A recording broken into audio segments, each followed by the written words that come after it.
Hello, my dear sleepy listener. Welcome back to Sleepy Crown, where history's quiet tales gently carry you into dreamland. Tonight, we continue our peaceful journey through England's most troubled monarchs in part 5 of our series, focusing on two kings whose reigns brought unprecedented controversy to the British throne. We'll softly explore the turbulent reign of James II, the Catholic king whose religious convictions led to revolution, and the shocking abdication of Edward VIII, whose Nazi sympathies and scandalous marriage forever changed the monarchy. From the glorious revolution of 1688 to the constitutional crisis of 1936, all while witnessing how personal beliefs and poor judgment can topple even the mightiest of crowns. Before you drift away into peaceful slumber, please take a moment to like this video, leave a gentle comment about which of these controversial kings you find most fascinating, and subscribe to keep these soothing historical tales coming your way. So cozy up, close your eyes, and let these gentle whispers from centuries of royal turmoil lull you into restful sleep. If you're new here, welcome to the Sleepy Crown family.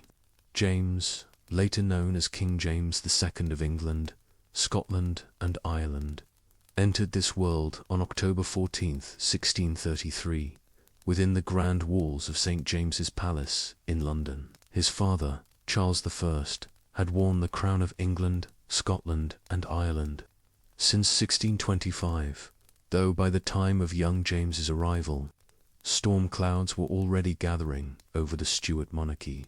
During James's early years, his father found himself increasingly at odds with the political communities across his three realms.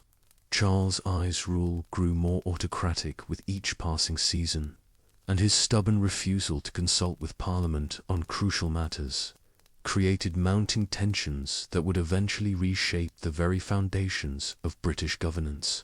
Much of this brewing conflict centered around religious questions and the Stuart monarch's burning desire to establish a more absolute form of monarchy, similar to what was becoming commonplace across continental Europe during the 17th century. These powerful forces would continue to influence and shape James's destiny for more than half a century. James's mother, Queen Henrietta Maria, was the sister of King Louis XIII of France. Her presence at the English court proved somewhat controversial among the English people, primarily due to her unwavering Roman Catholic faith. This religious factor ensured that James, along with his father and siblings, would face constant suspicion of harboring secret Catholic sympathies throughout the tumultuous 17th century. James was not the firstborn child of his royal parents. An older brother, named Charles in honor of his father, had arrived in 1630 and stood as heir to the triple monarchy. A sister named Mary followed in 1631. James, Charles, and Mary also had several other siblings born during the late 1620s and 1630s, though many of these children succumbed to death either in infancy or during their early years, reflecting the tragically high levels of infant and child mortality that plagued early modern Europe. Like any royal child during this era, James was raised by an extensive network of private tutors, governors, and governesses within his own separate household. This arrangement, which would seem peculiar to modern sensibilities, meant that many aspects of his infant and childhood years were not directly overseen by his mother and father, but rather by an elaborate array of court officials and attendants.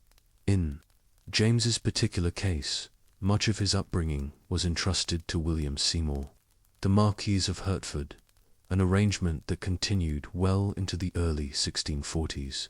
From a very young age, James was also granted numerous noble titles and honors befitting his royal status. King Charles bestowed the prestigious title of Duke of York upon his second eldest surviving son, shortly after his birth in 1633, though the formal investiture would not occur until 1644.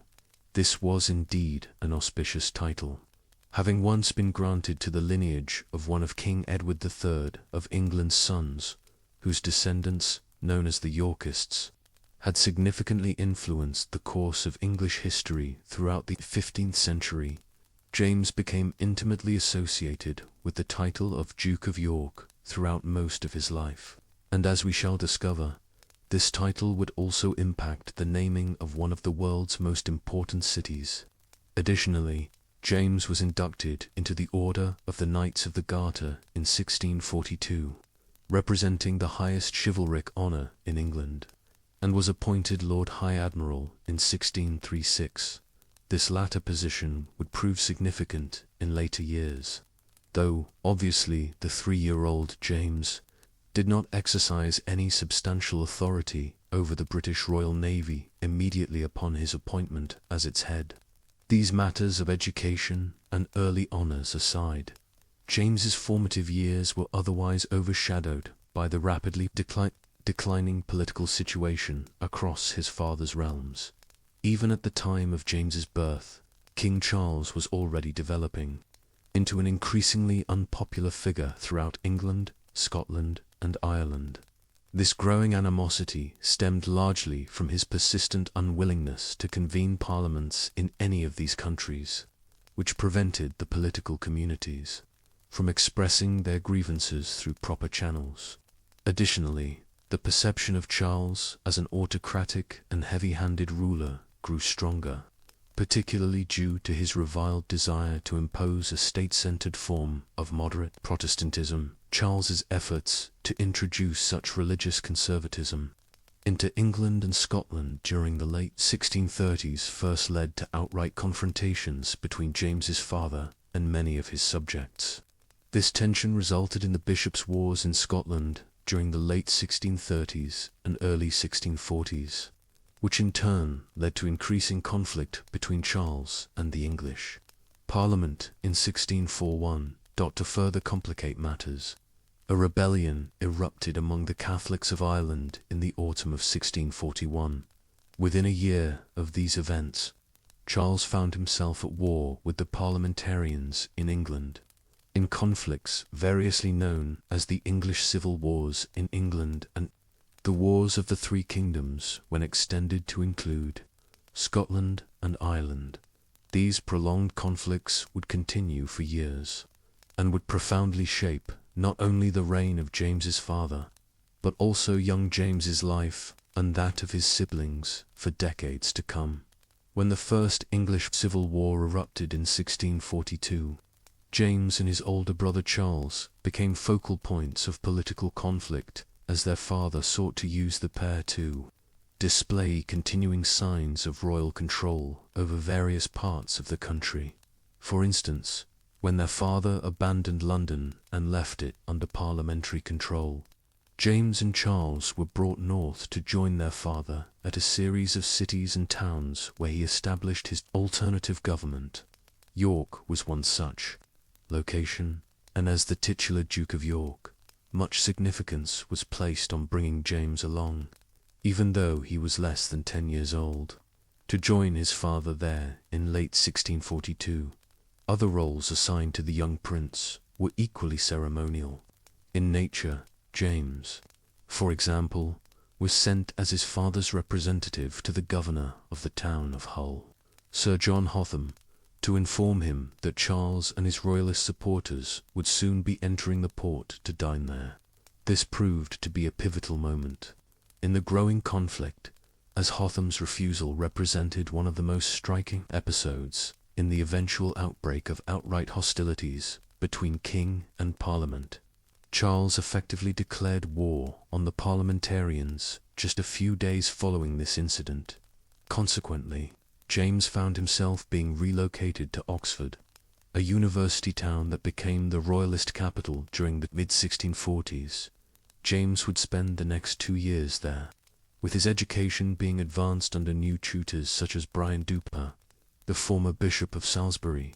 It has been widely speculated that James was not a particularly talented scholar, as his education had been tremendously disrupted between 1640 and 1642 as the civil wars developed. It appears he preferred hunting and other outdoor pursuits, although he did become proficient as a musician and French speaker. The latter skill was particularly valuable since French was already emerging as the lingua franca of European culture and court life. Developments in James's life over the following several years proved peculiar in many respects. While his older brother Charles was eventually sent to the continent to join their mother, Queen Henrietta Maria, in exile in France, James and his other siblings remained in England and were viewed as less valuable targets for Parliament to acquire. However, James would soon find himself drawn into political intrigue. By 1645, the English Parliament had made considerable gains against the Royalists and controlled ever-growing sections of the country, while the First Civil War effectively concluded in 1646, with Parliament's capture of Oxford. As these events unfolded, negotiations commenced between King Charles and Parliament. Due to these circumstances, James became a subject of political scheming, with some parliamentarians speculating that if King Charles would not make necessary concessions, and with his son Prince Charles in exile on the continent, there might be opportunity to crown James as a puppet king in his father's place. Charles, recognizing this possibility, conspired to have his second eldest son removed from Britain. In the spring of 1648, James was sent across the North Sea to The Hague in the Dutch Republic, where many of the Royalists in exile had gathered. Few months later, James, like the rest of the Royalists and the royal family, would learn the shocking news that King Charles had been placed on trial by the English Parliament and was subsequently executed in January 1649. Prince Charles, James's older brother, would now become the center of royalist intrigue. But for James and the rest of his family, the next decade would be spent in constant exile in France and the Dutch Republic. During the early years of the Stuart family's exile, they primarily resided in France near the French royal court in Paris. James's mother, after all, was a member of the French royal family, making this a natural location for the Stuarts to establish their court in exile. It was here, in 1652, that James became involved in his first considerable piece of military activity. During the Fronde, a series of revolts across the country against crown rule. He was subsequently given a senior military title within the French army, though as matters proceeded over the following years, both he and Charles ended up gravitating closer toward the Spanish in their diplomatic alignments. Spain was a country with which France had been at war intermittently for decades. The Spanish controlled the Spanish Netherlands at the time, a region roughly equivalent to modern-day Belgium, Luxembourg, and parts of northeastern France. It was to this region that the Stuarts migrated during the second half of the 1650s, with James and his brother residing for a time at Bruges. James flourished under Spanish patronage and was even offered a position as an admiral in the Spanish Navy, though he declined this opportunity in hopes that a restoration of the Stuart monarchy back in England, Scotland, and Ireland might yet occur. James's exile would ultimately be resolved in a more successful manner than a second period of exile that would occur at the end of his life. In the earlier instance, the animosity that many in England, Scotland, and Ireland had expressed during the 1630s and 1640s toward James's father, King Charles I, soon transformed into a sort of fond remembrance. While James, Charles, and the rest of their family remained in exile on the continent during the 1650s, the English government had effectively evolved into a form of quasi-military dictatorship. In this system, the former commanders of England's new model army, which had been established in the mid-1640s to defeat King Charles and the Royalists, were granted positions of immense power. No individual wielded more power than Oliver Cromwell, who was eventually made Lord Protector of the English Commonwealth. and was even offered the throne, though he rejected this offer. When Cromwell died in September 1658, England's experiment in republicanism began to decline precipitously. Many people grew unhappy with the austere religious environment created by the Puritans, of whom Cromwell was a prominent figure. The economic situation was poor, and Cromwell's son, Richard, proved inadequate to succeed him as Lord Protector. Consequently, in 1659, negotiations opened between several prominent English and Scottish lords and James's brother Charles to arrange his return to England and restore the monarchy. In this remarkable turn of events, Prince Charles quickly agreed to certain terms, whereby he would not seek revenge against Parliament and would honour its liberties and rights in return for his accession as king. With this agreement in place, Charles and his entourage departed the Dutch Republic in the spring of 1664 England. Charles entered London on May 29, 1660, and the Restoration began as he was crowned as King Charles II of England, Scotland, and Ireland the following spring.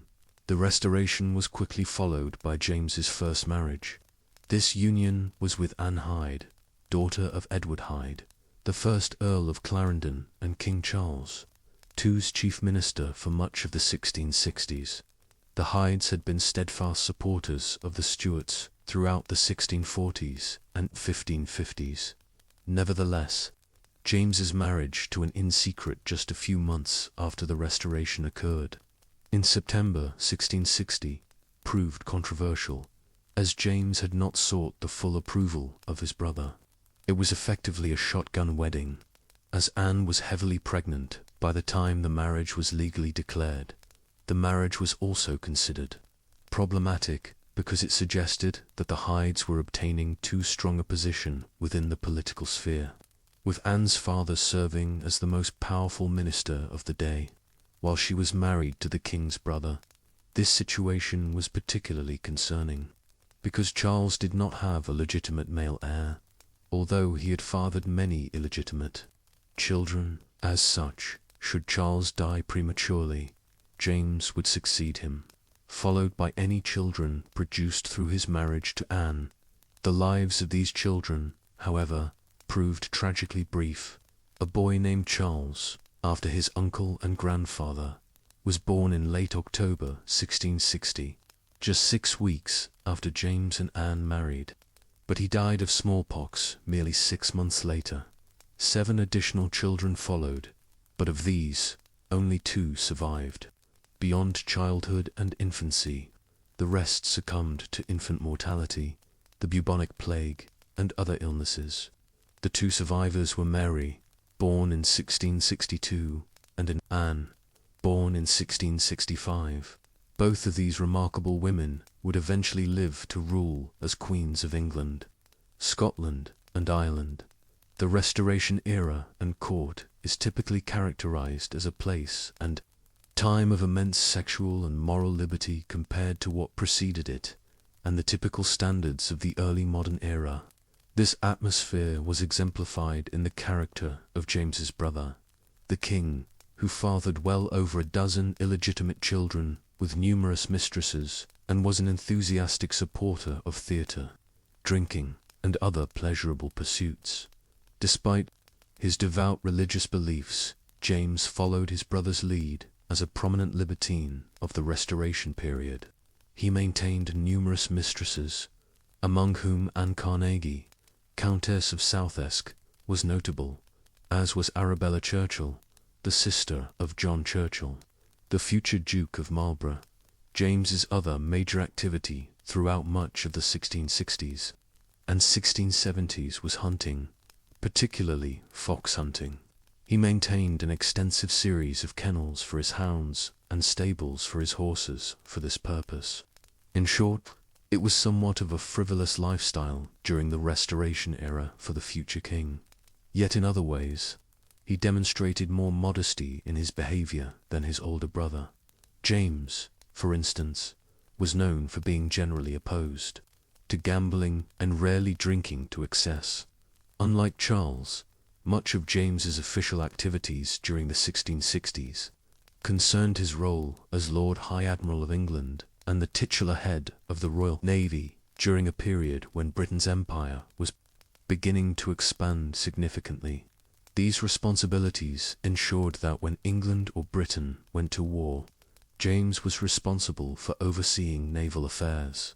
He also carried the titles of Lord Warden of the Cinque Ports, 5 historically important ports along the southern coast of England in the English Channel, as well as Governor of Portsmouth, making James a significant figure in maritime trade in the English Channel and various other matters.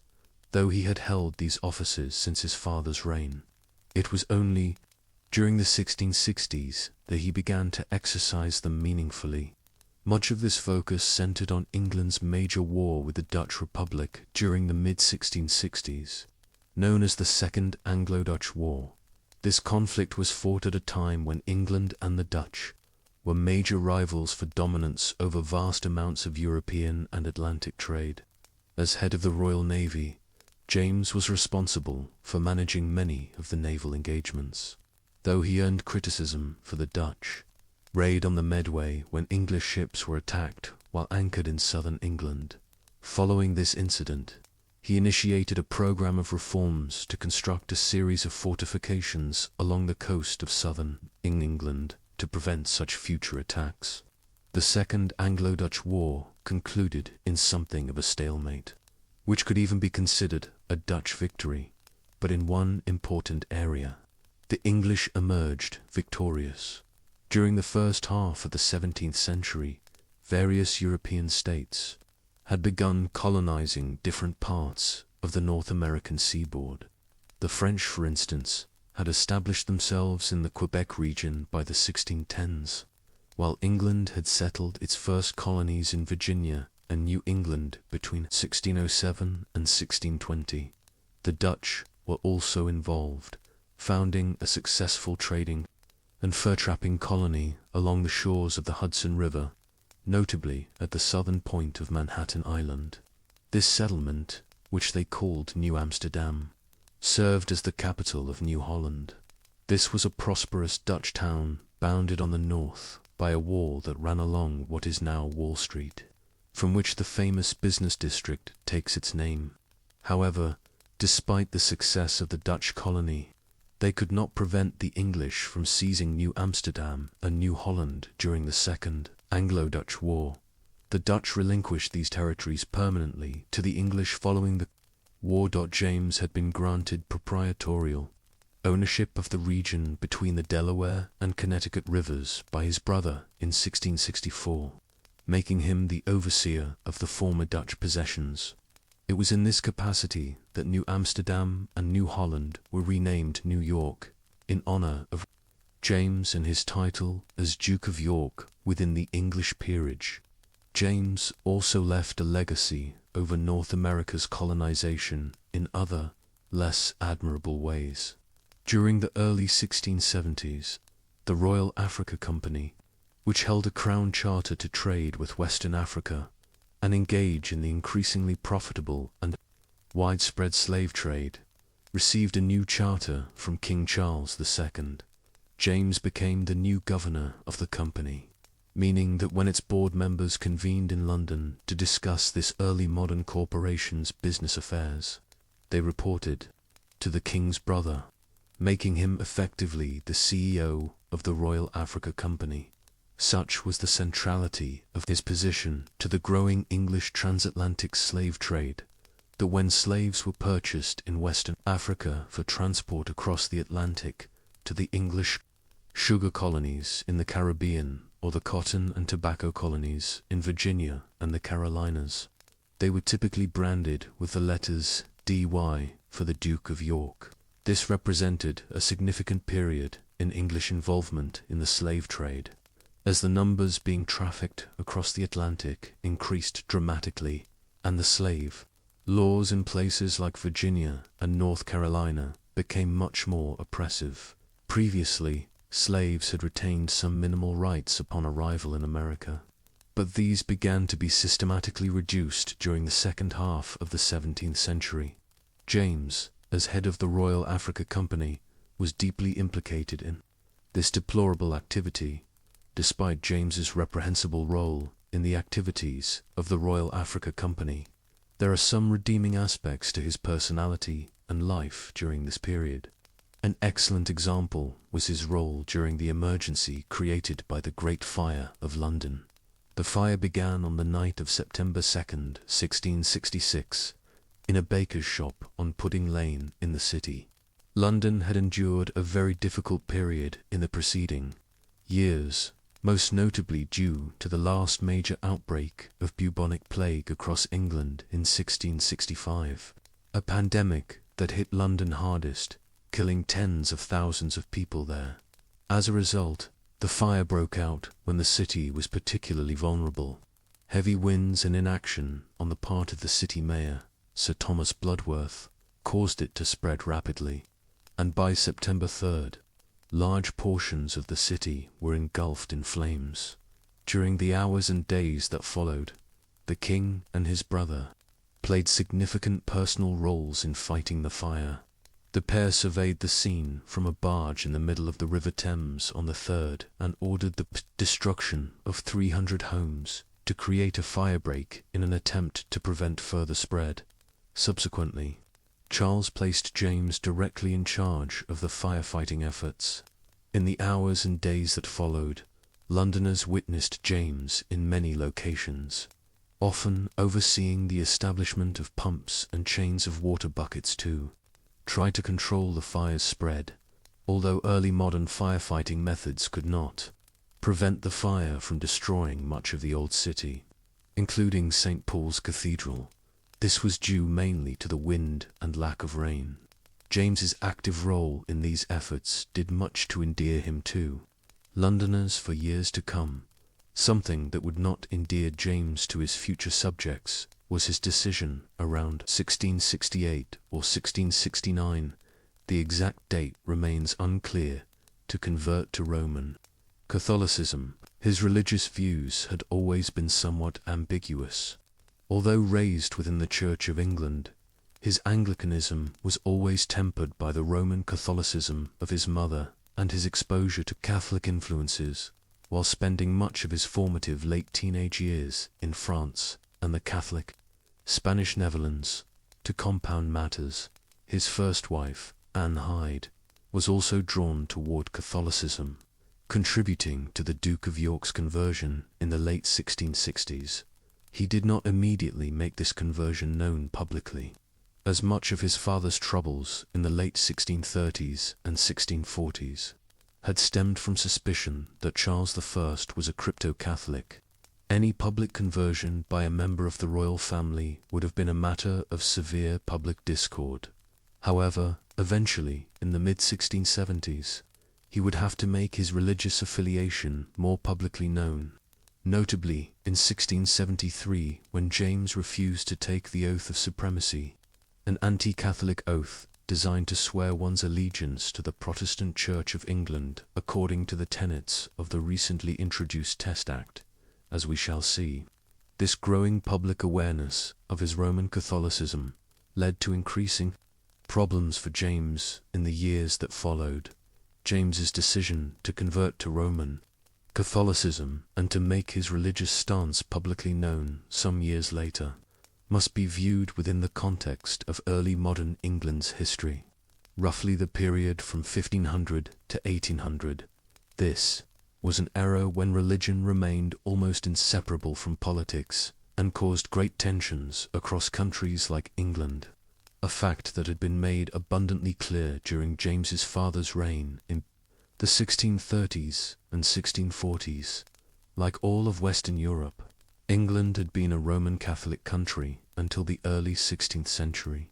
However, King Henry VIII had severed the English connection to Rome and begun the process whereby Protestantism was adopted as the state religion back in the 1530s. It took decades for the majority Roman Catholic population of the country to convert in large numbers to the new faith, but by the mid-17th century, as James grew up, Protestantism had become the majority religion. As it became dominant, A severe antipathy developed toward Roman Catholics, or Papists, as they were pejoratively termed for their adherence to the papacy, with the Pope represented as the Antichrist in Protestant pamphlets of the time. Accordingly, James's decision to convert to Catholicism positioned him as a sort of religious outcast, one who was perceived as a threat by the nobility, gentry, and political classes. Consequently, in converting, James was setting himself up for future clashes with the English Parliament. This situation was further complicated by James's marital life and that of his brother. James's first wife, Anne Hyde, died in 1671, most likely from breast cancer that developed in the late 1660s.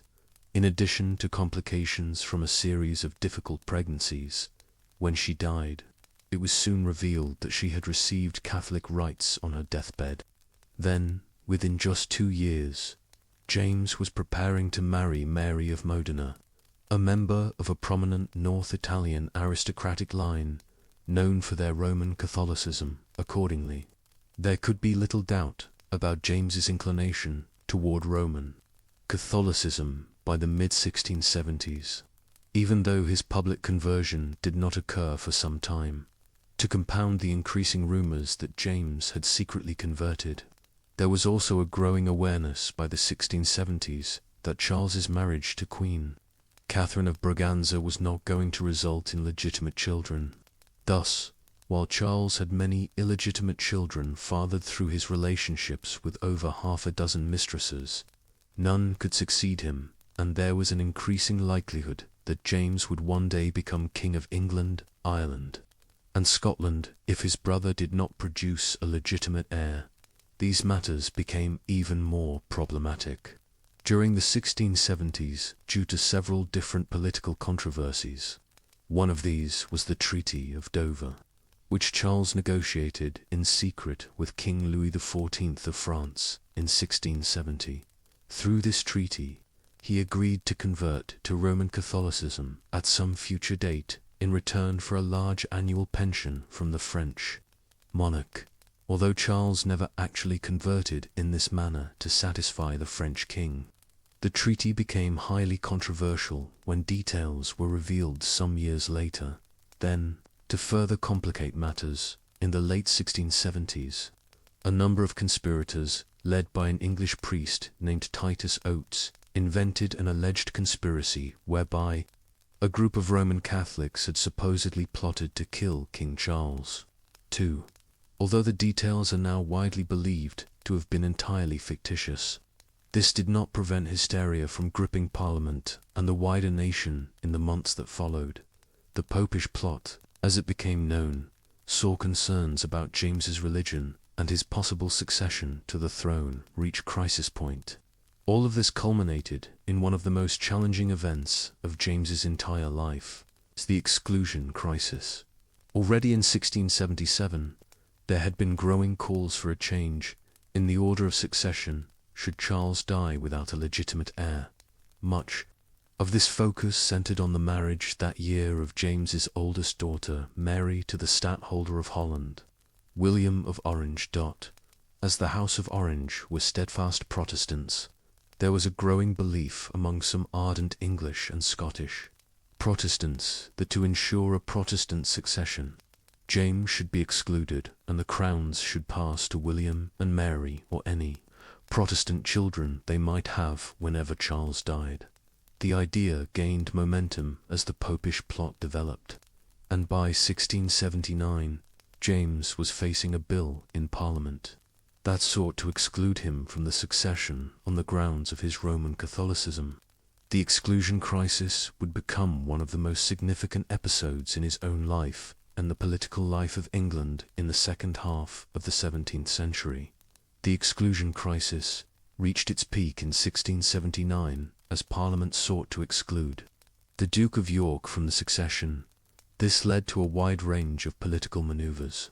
For instance, Charles dissolved one parliament and convened another in hopes that this would produce a more compliant membership that would vote in favor of his brother. There were also emerging political parties during this time, the Whigs and the Tories. The latter were the early modern forerunner of today's British Conservative Party, termed the Tories in a derogatory manner to refer to them as Irish bandits, and thus Roman Catholics for supporting James's claims to the throne, in opposition to the Whigs. As bitter and combative as the negotiations became, eventually James emerged victorious, as those who opposed his position in the line of succession were ultimately defeated by those who believed that the line of succession should be preserved regardless of the apparent religious persuasion of the incumbent. Thus, by 1680, it was relatively clear that James would succeed his brother as king one day, if he outlived him, in the aftermath of the Exclusion Crisis. Although James had avoided being renounced as his brother's heir, he effectively ended up in a form of Charles had taken the view that it would be best for his brother to avoid a public role in English affairs. So once the parliamentary uproar ended, James headed for the continent, spending some months in the Low Countries and renewing some of his relationships from the 1650s. He also enjoyed the entirely tolerant environment for a Roman Catholic in Brussels, where he spent much of this period. Yet this exile was short-lived. In 1680, he accepted an offer made by Charles for him to become the Lord High Commissioner of Scotland, a role that had been created back in the reign of James's grandfather, James I, in the early 17th century. After the thrones of England and Scotland were united, the High Commissioner was the most senior crown representative in Scotland, less powerful than the viceroys who ruled Ireland in the monarch's name, but still a significant figure. He took up the position at Holyrood Palace in 1680 and would live in Scotland for much of the following years, overseeing the religious and political nuances of Scotland in a manner that would build alliances for James within his ancestral homeland, despite the fact that his religion was even more out of place in Scotland than it was in England. 1683 saw James having to head southward once again. His brother's reign became problematic during this period due to a new conspiracy that had been uncovered to assassinate Charles that year, known as the Rye House Plot. With this development, and with the impossibility that Charles would ever produce a legitimate male heir, Charles began preparing for the eventuality of his death and James's succession. Yet he surely would not have expected that it would come so soon. Charles died on February 6, 1685, from what is now believed to have been apoplexy or the decline of internal organs, but what at the time was widely suspected of being the result of foul play. This was not an unreasonable assumption, given that Charles was only in his mid-50s, and his decline and death had been rapid. James was in position to succeed his brother, and despite the incessant opposition to the thought of him becoming king from within Parliament, there was a generally positive mood throughout England regarding the succession of the new king when it occurred that spring. All seemed like it might proceed well when he and Mary were crowned at Westminster Abbey on April 23rd, but things would begin to decline all too rapidly thereafter. The first difficulties that James had to confront involved a series of rebellions against his rule. One of these was led by the new king's nephew, one of Charles's illegitimate children, James Scott, 1st Duke of Monmouth.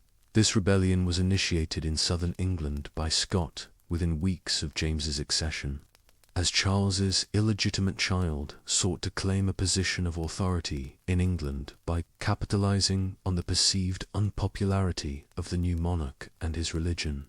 The Monmouth rebellion has the distinction of having resulted in the last major pitched battle between two armies on English soil when the opposing forces met at the Battle of Sedgemoor on July 6, 1685.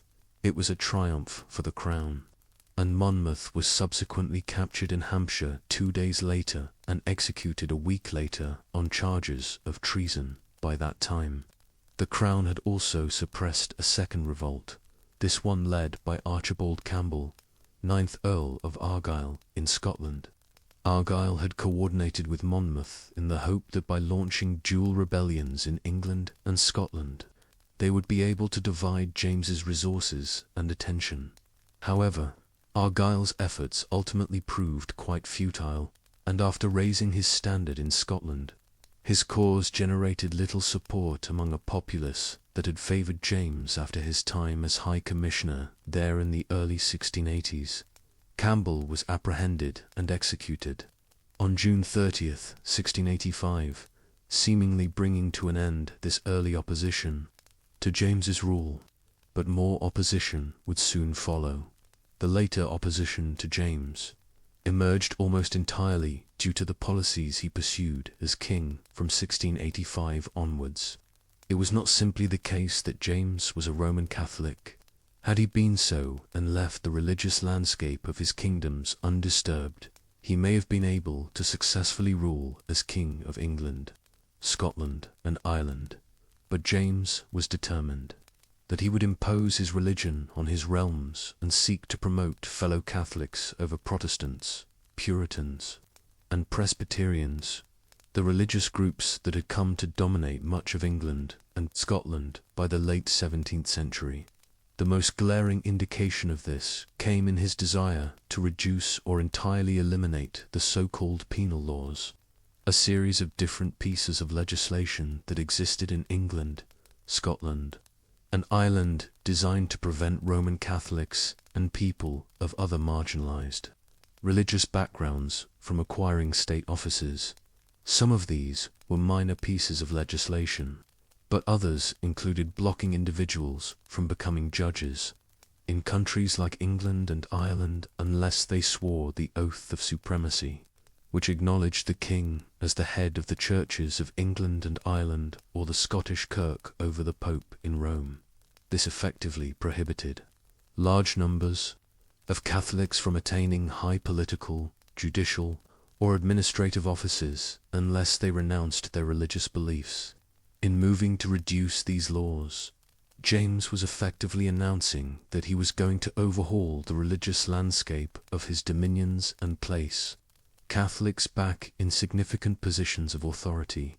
This was a development that the English and Scottish political communities had waged war against his father for during the late 1630s and 1640s, eventually executing James's father over their steadfast religious views. In bringing these matters back to the forefront of the political landscape, James was playing with fire, and it was not just matters of religion. His religious views also influenced matters of patronage and policy in other areas. A good example of this was provided in Ireland, where James showed sympathy to the majority Irish and Roman Catholic population. These people, who constituted upwards of 80% of the population of Ireland, had been profoundly disenfranchised during the late 16th and 17th centuries, with millions of acres of land taken from them and given to English and Scottish Protestant settlers in promoting members of the residual Irish Roman Catholic community, such as Richard Talbot, Earl of Tyrconnell, two positions of considerable authority in Ireland during the first years of his reign.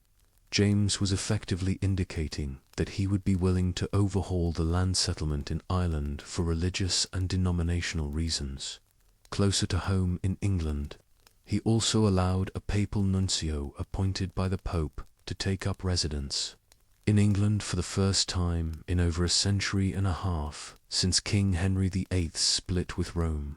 All of this, combined with the excessive favour he displayed toward some Catholic peers and his wider family and in-laws, amounted to growing tensions between king and country within just a year or two of James's accession. It was clear that a conflict was brewing, but it would come from an unlikely source involving James's very own daughter. What followed this period of growing disaffection with James's rule and his preference for Roman Catholicism is typically referred to as the Glorious Revolution in English political history. This name is indicative of the Protestant and nationalist historiography of England for much of the 18th and 19th centuries, when James's reign was first being written about, Catholics across his dominions would conversely have viewed it as an unlawful coup and deposition of a rightful king, one that served to further disenfranchise their religious community at a time when Europe was otherwise stepping back from the religious zealotry of the 16th and 17th centuries. It all began when, in the summer of 1688, a son resulting from James's second marriage and named James Francis Edward was born. This created a tense environment for many English and Scottish Protestants, a large section of whom had accepted James's accession as king on the grounds that he was a ruler without a legitimate male heir and already in his mid-50s. Consequently, it had been hoped that James would die soon and would then be succeeded by his daughter Mary, an untarnished Protestant who was married to one of the preeminent Protestant figures from across Europe, the Stadtholder of Holland, William of Orange.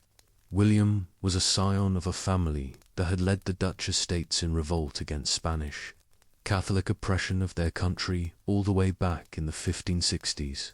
The prospect that Mary and William might one day rule England, Scotland, and Ireland as Protestant monarchs had reassured many who viewed James's religious beliefs and stances with suspicion in 1685, 1686, and 1687. But with the birth of James's son in 1688, they now began to consider other ways of ending the Catholic monarchical line they saw developing. The Glorious Revolution was led by a number of prominent English and Scottish lords such as Henry Sidney, 1st Earl of Romney, and Edward Russell, 1st Earl of Orford. Russell acted as an envoy to present an invitation to William, a letter drafted by himself, Romney, and 5 other British lords to William of Orange in the summer of 1688.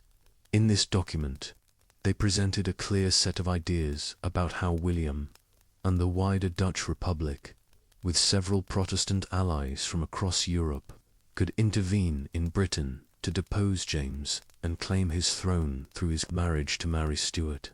They assured him that if he elected to intervene in British affairs in this manner, there was ample support for the deposition of James. William duly responded positively, being anxious to prevent James from allying with King Louis XIV of France in the latter monarch's proposed invasion of the Dutch Republic. A combination of France and Britain would present a grave threat to Dutch trade and territorial integrity.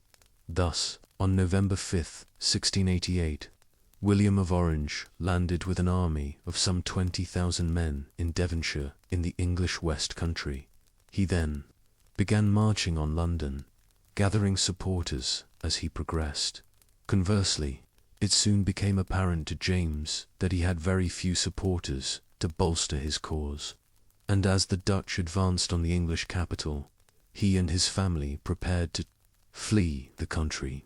They did so, departing for France on December 23, 1688, in the late spring and early summer of 1689. William and Mary were duly confirmed as dual monarchs of England, Scotland, and Ireland, completing the Glorious Revolution. However, while the coup had been successful, James was determined to fight back and reclaim his thrones. The conflict that ensued from 1688 to 1697 is known by different names in different parts of Europe. In some circles, it is known as the War of the League of Augsburg, named for the fact that France faced a coalition known by that name, a league that included Britain, the Dutch Republic, Spain, and Savoy. Due to its duration, it is also known as the 9 Years' War. However, this was a wider conflict between France and its enemies across Europe as King Louis XIV of France sought to expand aggressively into the Low Countries and the Franco-German border. Within this broader conflict, James and his efforts to reclaim his thrones were just a marginal element, albeit one that played a significant part in the war during its first years.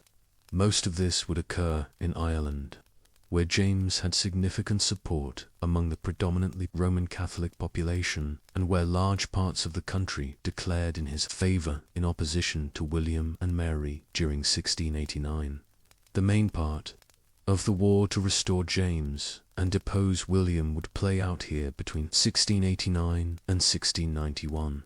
This is known in the particular Irish context as the Williamite War.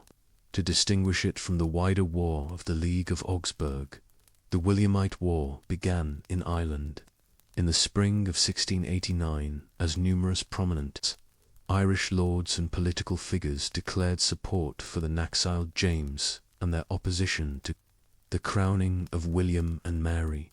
Foremost among these was Richard Talbot, 1st Earl of Tyrconnell, who, even before James arrived in Ireland with a French army to mount a challenge to William, had already begun to take over the government in Dublin. He convened an Irish parliament that quickly set about establishing Roman Catholicism as the state religion and completely overturning the land settlements that had been orchestrated over the previous century. Yet not all of the country was in Catholic hands.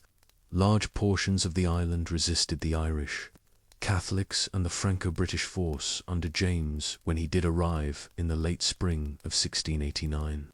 Notably in the north of Ireland, in the province of Ulster, which had been extensively settled by Scottish Protestants during the 17th century. It was here that the Protestants and Williamites won their first major victory when they successfully defended the town of Derry against a lengthy siege during 1689. It was in this context that William's forces began arriving on the northeast coast from late 1689 onwards in preparation for a march south toward Dublin and a clash between the supporters of James and William the Williamite. War in Ireland is also somewhat colloquially known as the War of the Two Kings. This is due to the somewhat unusual situation of two rival claimants to the throne fighting here during 1690 in person. The campaign was virtually decided in one engagement. This was the Battle of the Boyne in Meath, to the north of Dublin city. Here William and his primary commander, Frederick Schomberg, led a Dutch and British army of approximately 35,000 men against James's Irish and French forces. The latter, at about 25,000 men, was significantly outnumbered, and the Dutch soldiers under William were seasoned veterans of several wars against the French in the 1670s and 1680s. In the end, the Battle of the Boyne, which occurred on either July 1st or 11th, 1690, depending on whether one employs the Gregorian or Julian calendar, was a victory for William. James largely panicked at the first signs of defeat and headed south toward Dublin. Thereafter, he quickly prepared to depart from Ireland for France yet again. William did something similar, heading back to England to oversee the wider war against France. However, Schomberg was left in charge of the army in Ireland, and the Williamite War continued for another year and a half before James's French and Irish allies were defeated at the battles of Ogrom and the siege of Limerick. With this, the most active period of James's efforts to reclaim his thrones came to an end. From 1691, William and Mary were effectively secure in their hold over England, Scotland, and Ireland. After his flight from Ireland and the eventual end of the Williamite War, James settled in France. There he, his wife, and his son, an ostensible heir, were afforded considerable hospitality by King Louis XIV, who refurbished the palatial chateau of Saint-Germain-Laye for the Stuart court in exile. Here James would preside over a court in opposition to his daughter and son-in-law over the next decade, financially supported by his French host and maintaining many of the trappings of kingship, despite the fact that he had clearly lost his thrones. For instance, James maintained a wide range of poets, artists, and musicians, much as any monarch would. He was also able to worship freely for the first time, without worrying that his court's Roman Catholic nature would create political difficulties. Here, the former king became broadly content with his situation, only displaying occasional desires to try to re-establish control over his thrones. This was especially the case from 1697 onwards, as France established peace terms with England. Through the Peace of Ryswick, thereafter, James became something of a recluse, according to many contemporary accounts, often venturing from Saint-Germain only to hunt or for formal court occasions at Versailles. James became increasingly religious in his later years, viewing his decline and fall as a form of punishment for his past sins. For instance, in 1696, shortly before the end of the war between France and England, James composed a religious treatise in which he thanked God for having stripped him of his thrones as a means of alerting him to his sins and his excessive pride. In a fatalistic tone, he proclaimed that Providence had marked out no other way for his salvation except suffering. This growing zealous religious outlook was mirrored in some advice he composed to his son in his later years, urging him to remain steadfast in his Roman Catholicism. There were occasional breaks from this perspective, notably in 1696, when James briefly considered that his chances of rejuvenating his cause had increased upon reports of the growing unpopularity of William in England. Yet these hopes were dashed in the weeks that followed as the war wound down. His position was not helped by the presence of two factions at his court in exile, one of which viewed the only plausible means of James reacquiring his thrones to be his public conversion to Protestantism, while others were adamant that in time James would be restored, regardless of his religious stance. Perhaps one of the most peculiar elements of James's years in exile involves an offer to him in 1696 of the throne of Poland. The Polish-Lithuanian Commonwealth was one of the great states of Eastern Europe in the early modern period, extending beyond the borders of modern-day Poland to include regions like Lithuania, much of western Ukraine, and parts of Belarus. Under its ruler, King John Sobieski, who had ruled Poland-Lithuania since 1674. The country had played a major role in European history, with Sobieski relieving the Ottoman Turkish siege of Vienna, the capital of Habsburg Austria. In 1683, Sobieski died in the summer of 1696 without a clear line of succession. Given the intermarried circumstances of Europe's royal houses, there were numerous candidates to succeed. One was James, who was proposed as the new ruler of the Polish-Lithuanian Commonwealth by Louis XIV of France. However, James decided to decline the offer, fearing that his acceptance of the throne in Eastern Europe would negatively impact the possibility of his restoration as King of England, Scotland, and Ireland. In retrospect, this seems like a poor decision. Had James accepted the Polish throne, he and his family would have been able to establish their rule in Warsaw and Krakow, whereas, by remaining in France, he ensured that his cause withered and died. James's last years were spent in a kind of quiet retirement. As part of the Treaty of Ryswick of 1697, James's host in France, King Louis XIV, had effectively acknowledged William III as the King of England, Scotland, and Ireland. Consequently, there was no real purpose to James's last years in France, and no major hope that he would be restored at this point. James's health was also deteriorating as he progressed into his 60s. He became frailer from 1695 onwards after a bout of major illness, and many who met with him in Paris in the late 1690s described a thin and unhealthy man. By 1700 and 1701, this had given way to regular bouts of fainting. Eventually, one of these would prove fatal. After an episode during which he lost consciousness on August 22, 1701, he never fully recovered. He was visited in the 2 weeks that followed by King Louis XIV and many other prominent figures who had accompanied him into exile on the continent before. James passed away on September 5, 1701, though this could also be calculated as having occurred on September 16th, as Britain and France employed two different calendar systems at the time, in a not entirely unusual scenario for the 18th century. His body was dissected, and various parts of it were interred in different locations. For instance, his brain was sent to the Scots College in Paris, while his heart was dispatched to a French nunnery. His body itself was laid to rest at the Benedictine church at Faubourg St. Jacques.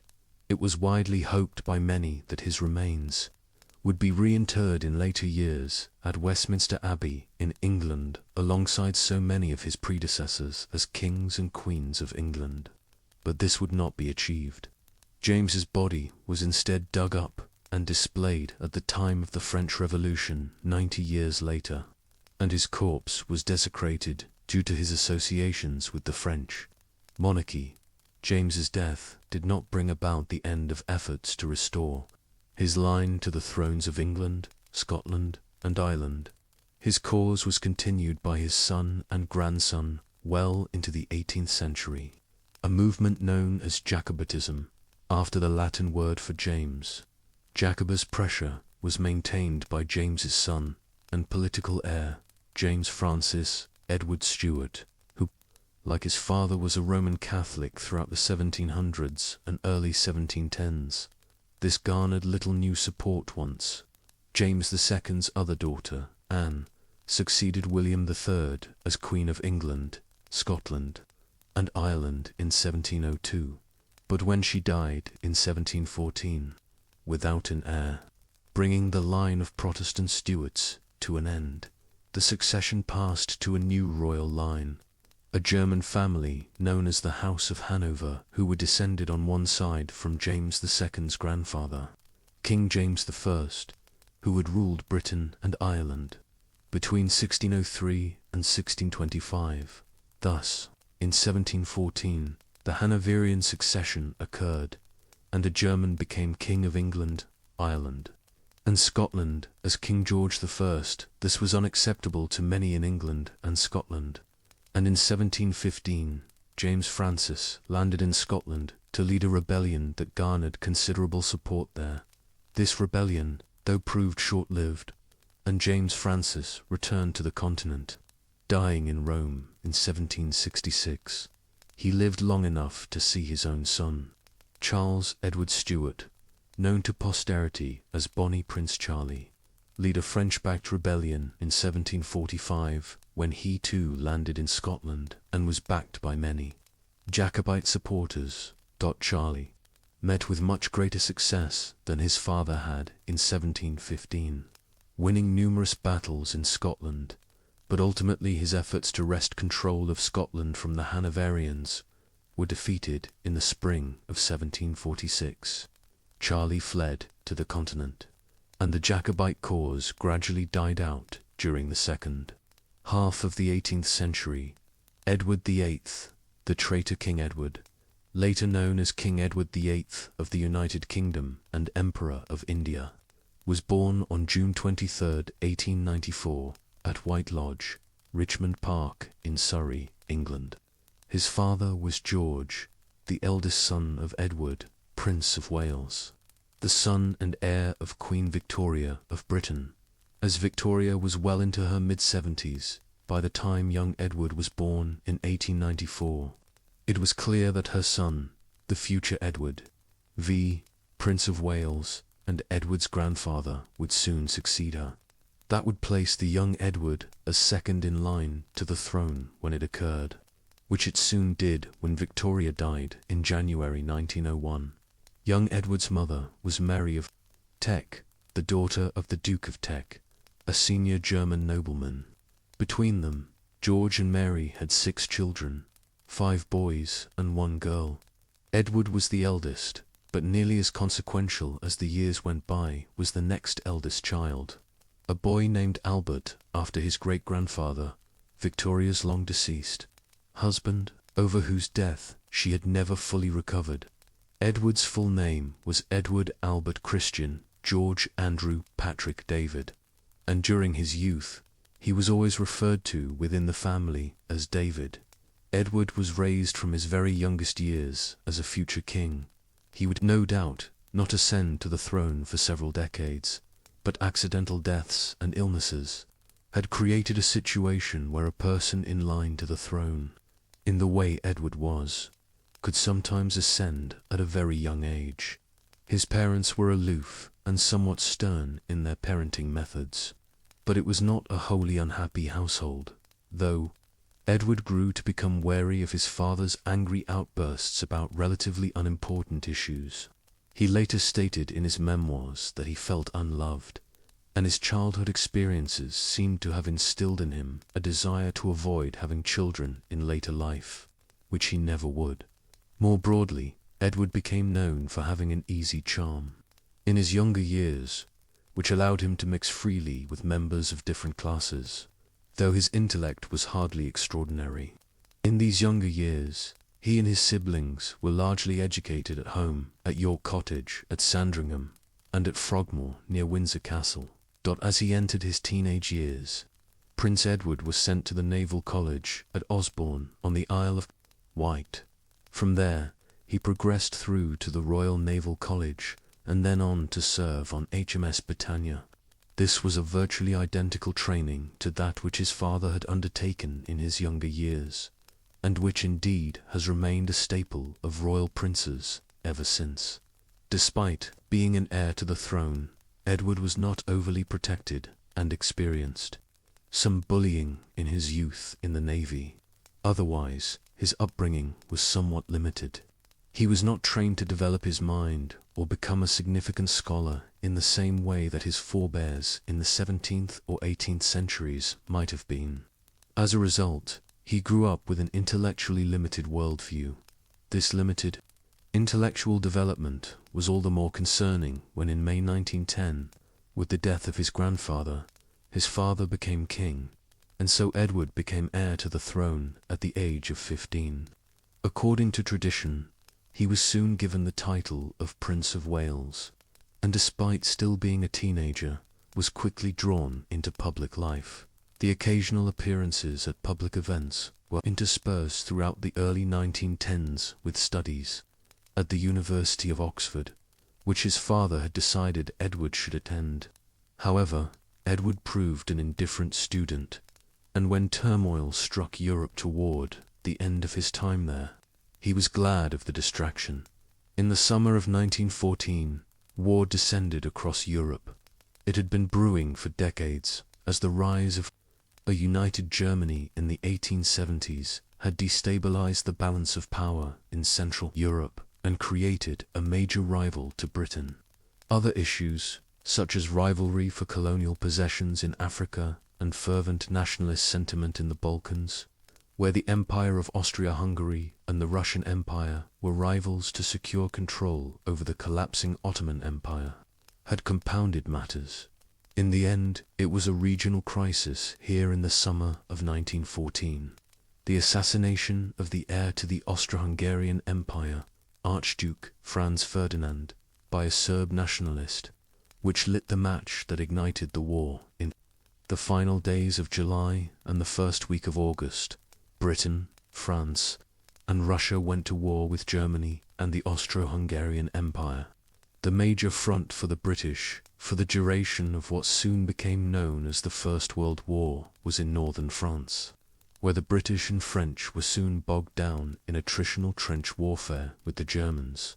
As part of the effort by the royal family to show solidarity with the millions of British men who were now being conscripted into the military and sent to fight in France, Prince Edward and others were assigned to serve as officers in the army. Edward was commissioned into the Grenadier Guards in the last days of July 1914 and took to military service very well, finding that he enjoyed the camaraderie in ways that his studies had not fulfilled him. However, his wartime experience can hardly be said to have been authentic. Neither Edward nor any other senior members of the royal family or major noble lines could be placed in harm's way, where they might be captured or killed. As such, for much of the next 4 years, he was effectively chaperoned by his fellow soldiers in roles across northern France. Some of these were tokenistic, such as when he was sent as a sort of royal ambassador to meet with French generals. But when he appeared to inspect British army camps on the Western Front, it is understood to have genuinely improved morale on the front. Here was a prince and a member of the royal family actively showing up to do his own military service. Indeed, on one or two occasions, despite the extensive precautions taken, Edward did find himself in danger during the war, notably when his chauffeur was killed by exploding artillery and his car crashed in northern France. Moreover, his range of activities extended beyond France, with a visit to the Middle East in 1916 to meet and greet Britain's Australian and New Zealand allies. The war was significant in one other way, which would have a small implication for Edward and his family for decades to come. At the outset of the conflict, the royal family was known as the House of Saxe-Coburg and Gotha. This had been established in 1901 following the succession of King Edward VII, bringing the House of Hanover, which had ruled Britain for nearly 2 centuries, to an end. However, the House of Saxe-Coburg and Gotha name, which was assigned on account of the extensive links between the British royal family and many of the most senior royal lines within Germany, became problematic in the context of the First World War. It reminded far too many people that the royals had extensive amounts of German blood. And indeed, George V was the first cousin of the German Kaiser, Wilhelm II. In particular, when the Germans began dropping bombs on London in 1917 from planes named Gotha bombers. It was clear it was no longer tenable to retain the royal title. Consequently, in July 1917, the royal house's name was changed to that of the House of Windsor, a name adopted due primarily to the long-standing associations between the English crown and Windsor Castle to the west of London. The war was eventually won in November 1918, and so this name change had little consequence thereafter in practical terms. But the new Windsor name would become associated intimately with Edward in due course. The end of the war opened up the issue of Edward marrying and fathering an heir to secure the line of succession. However, Edward's father, unlike most other previous monarchs, was open to allowing Edward to decide his marital affairs for himself, and the British public were more keen by the late 1910s and 1920s that some form of mutual affection should play a part in the selection of a future queen by the prince. Edward was not in any rush either. Rather, as the bloodshed of the 1910s gave way to the economic boom and social excesses of the 1920s, Edward became a regular attendee at London nightclubs and dance halls, where an entourage attached themselves to the future king. He also began an affair with Winifred Dudley Ward, who was already married with 2 small children to William Dudley Ward, the grandson of Lord Esher in the British nobility. Eventually, Ward divorced her husband, and the affair became extremely serious in the 1920s, although Edward did also see several other women intermittently throughout these years. However, the relationship with Ward would never result in marriage, even after she divorced her first husband, and it was eventually ended by Edward in 1934.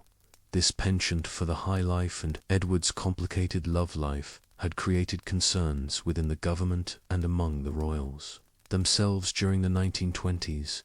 Compounding this was what was perceived as Edward's quasi-egalitarian manners and habits. During his time in military service during the war, the prince had become used to trying to find common ground with the rank-and-file soldiers, and he continued his efforts to do so during royal visits abroad to Canada and other regions in the 1920s. His easy manner with ordinary people would be viewed positively in a member of the royal family today. But in the interwar period, nearly a century ago, the royals, senior politicians, and the nobles of the realm looked at this disapprovingly. Moreover, many looked at Edward as a monarch who might try to exercise too much political independence when he became king, rather than a figure who would carry out the ceremonial duties of being monarch, which was effectively what the monarchy had been in England since the early 18th century.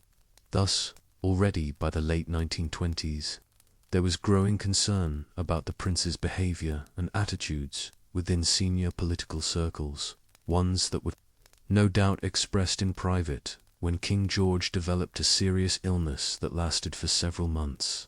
In 1928 and 1929, he recovered and would reign for several more years. But there were worrying signs of a clash between his successor and the political realm in years to come. In the early 1930s, Edward met the woman who would determine the course of the remainder of his life. Wallis Simpson was an American socialite from Pennsylvania who was born as Bessie Wallis Warfield. 2 years Edward's junior, she had grown up in Baltimore, and she and her mother had been supported by wealthy, extended family members after her father died during her youth. In 1916, she had married Earl Winfield Spencer Jr., an American Air Force pilot. It was a fractious marriage, and while it lasted over a decade, long before they eventually divorced in 1927, the pair had spent extended periods of time apart. The following year, Wallis married Ernest Simpson, an American by birth, who had developed extended business connections in Britain. As a result of his business dealings, the Simpsons were largely living in England by the early 1930s, where Wallis was moving in high society circles. Much of their social ascent was a mirage, though Ernest Simpson's business affairs had run into serious trouble following the Wall Street crash of 1929 and the Great Depression that followed. This undoubtedly placed some strain on his and Wallis's marriage in the early 1930s. Around the time that she was first introduced to Prince Edward, 1934 was a pivotal year in the development of the relationship between the prince and Wallis Simpson. That year, he decided to end his sporadic affairs with Frida Dudley Ward and other mistresses such as Lady Furness. Curiously enough, his fascination with Mrs. Simpson seems to have derived from her being the more dominant individual within the relationship. Edward maintained a childlike personality throughout his adult life, and Simpson, as so many reports of the mid-1930s would assert, seemed to have the prince completely under her control.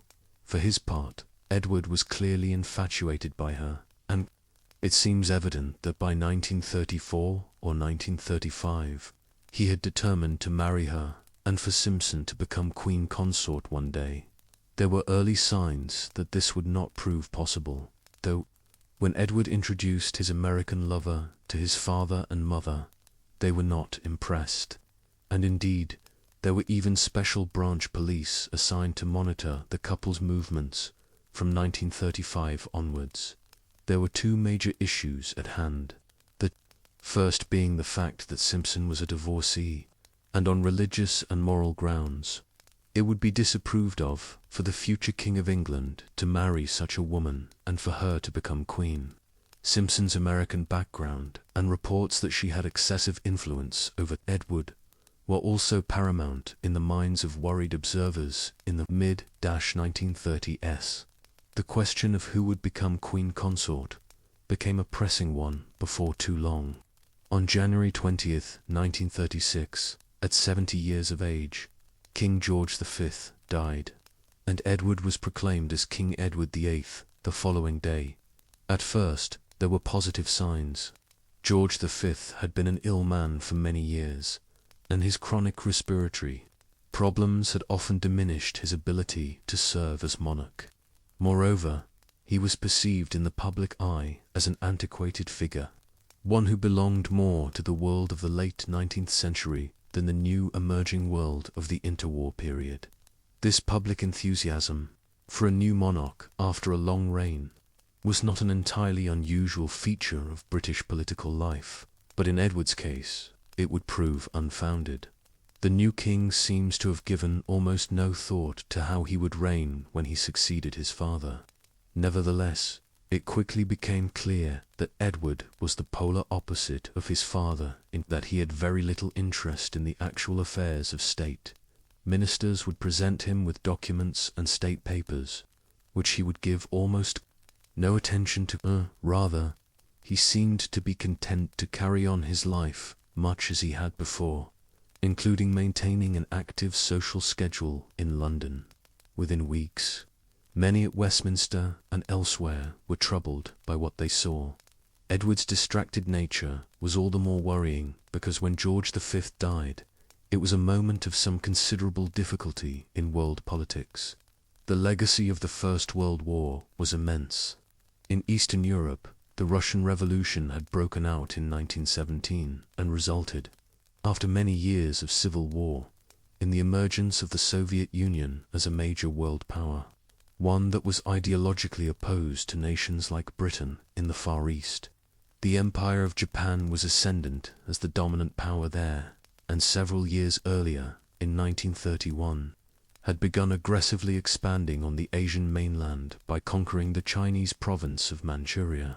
In Western Europe, Spain was about to descend into a vicious civil war after years of instability, while elsewhere on the continent, fascist regimes and authoritarian governments had seized power in countries like Italy, Austria, and Hungary. Compounding the growth of extremist politics was the economic crisis that began in 1929 with the Wall Street crash and resulted in years of profound economic depression in the early 1930s.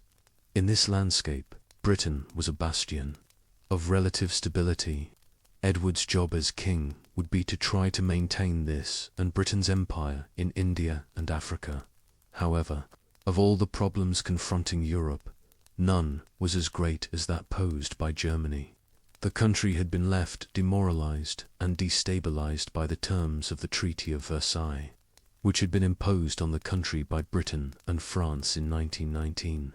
This reassigned large amounts of formerly determined territory to its neighbors and imposed huge financial reparations on the country, while also heavily restricting the size of its military.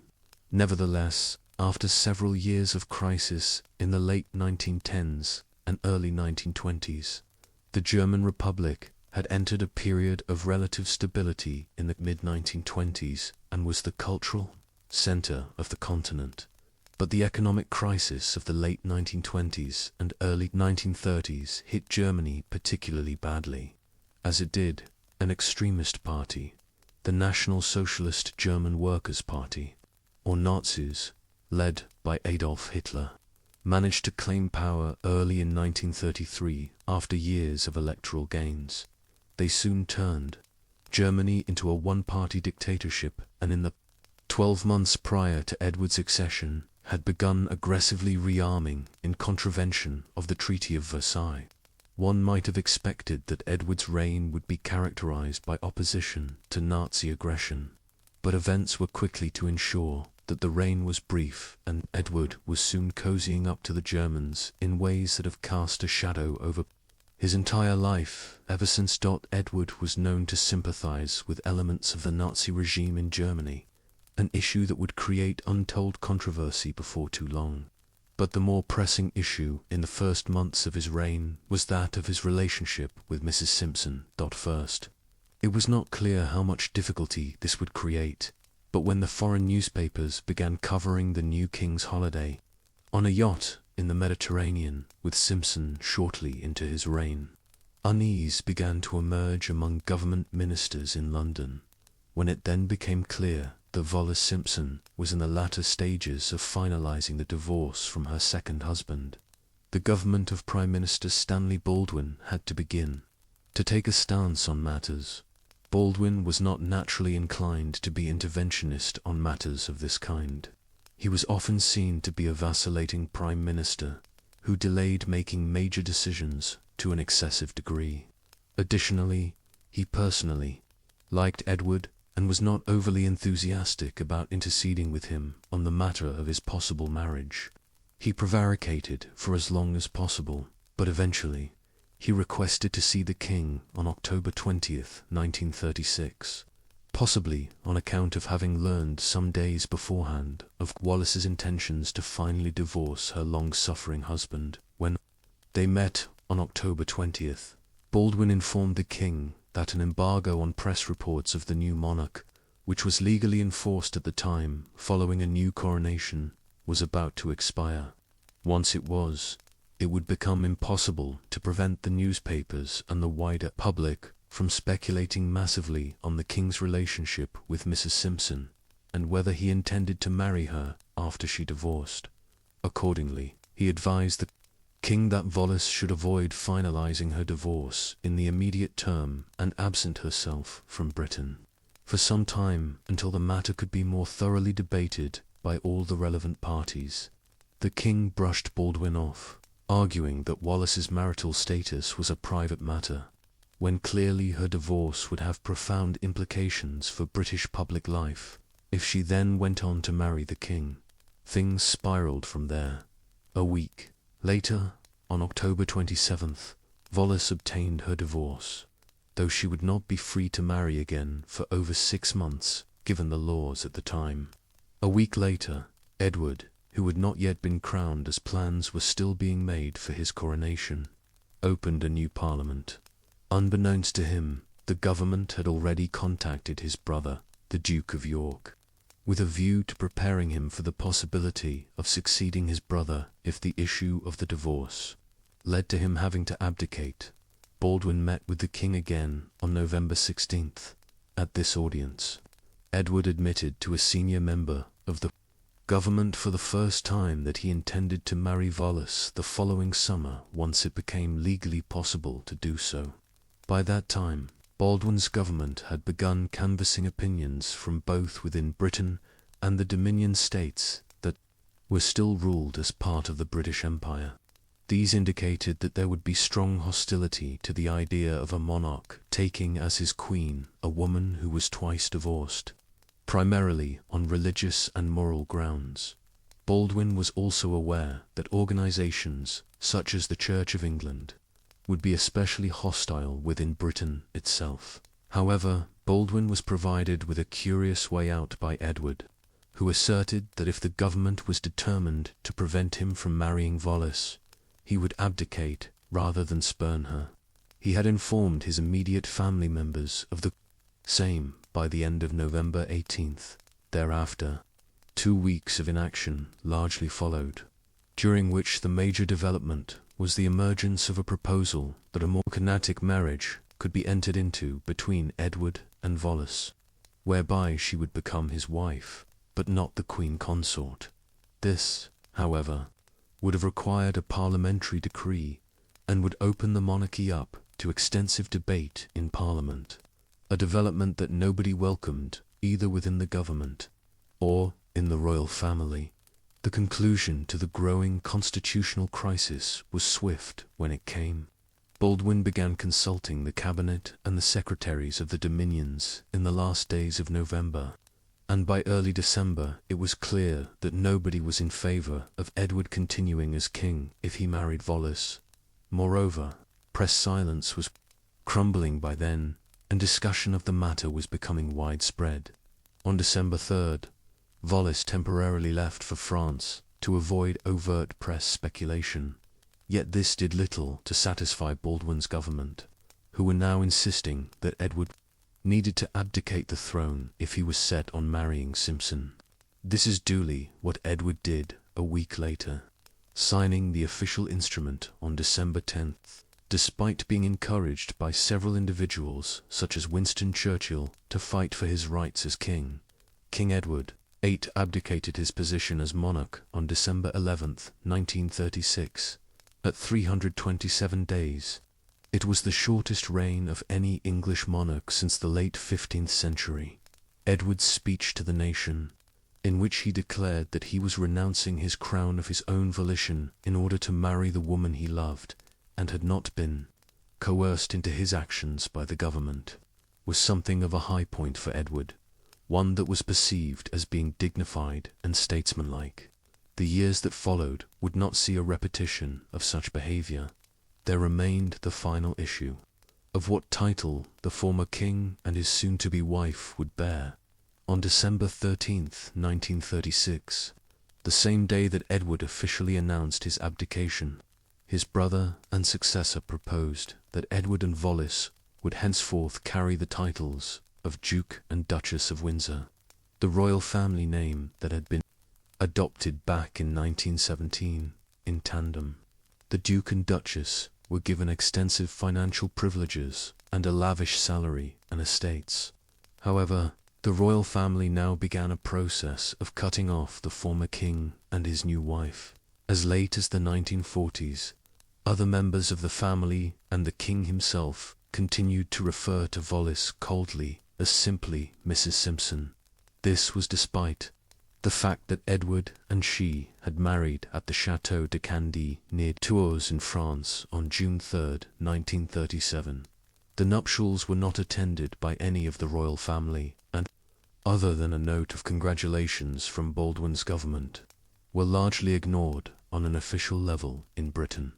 Moreover, it was in France where they would spend much of their lives from that time, generally living either in Paris or a country retreat. The rest of the royal family were delighted by this exile, and the general tenor in Britain was that everyone wished to forget the brief kingship of Edward in 1936 and the constitutional crisis which it had aroused. Edward and Wallis settled in Paris and began leading a relatively affluent lifestyle based on the funds which Edward had been paid to relinquish his ownership of several royal residences in England as part of the Abdication agreement. During this time, he telephoned his brother, the new king, every few days, often imploring George VI that his wife should be allowed to have the title Her Royal Highness, in recognition of her position as the wife of a former king of Britain. However, this was refused, the concern in London being that Wallis would continue to use such a title at some future date, even if she divorced Edward. Meanwhile, the newlyweds continued to enjoy Parisian life, but they appeared to have harbored the view, at this stage, that this was a temporary exile. They soon received messages from England which put them straight concerning this notion, making it clear that it would be in everyone's best interest if they stayed in Paris and away from Britain. As the extent of the rebuff he was now suffering dawned on Edward, he began concocting ways to carve out a new place in the public life of Europe. While many individuals might have wished to retreat from the public eye as quickly as possible and attempt to lead a quieter life for some time, given the bruising experience of Edward's brief kingship, he and Wallis quickly entered into the most controversial episode of the former king's life. As we have seen, the early 1930s had witnessed the rise of Adolf Hitler and the Nazis to power in Germany. Now, shortly after his abdication, Edward accepted an offer to visit Germany. This must be viewed in context. Many individuals visited Germany in the mid-1930s, as they wished to see exactly what was taking place there and how the Nazis had so rapidly overhauled the country and pulled it out of the economic crisis of the early 1930s.